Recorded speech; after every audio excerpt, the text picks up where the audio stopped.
লুট হওয়া অর্থ দরিদ্র মানুষের কল্যাণে ব্যবহার করার সিদ্ধান্ত হয়েছে। এ লক্ষ্যে একটি ফান্ড গঠন করা হবে, এমনটাই জানিয়েছেন বাংলাদেশ ব্যাংকের governor doctor Ahsan H Mansur.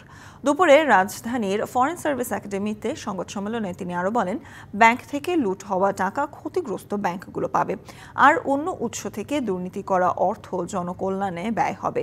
দরিদ্রদের ২,০০০ কোটি টাকা ভাতা নগদের মালিকরা আত্মসাৎ করেছে বলেও জানান গভর্নর। তিনি বলেন, পাচার টাকা ফেরত আনতে অন্তত ৫ বছর লাগবে, তবে ১ বছরের মধ্যে বিদেশে থাকা সম্পদ জব্দ করার চেষ্টা করা হচ্ছে।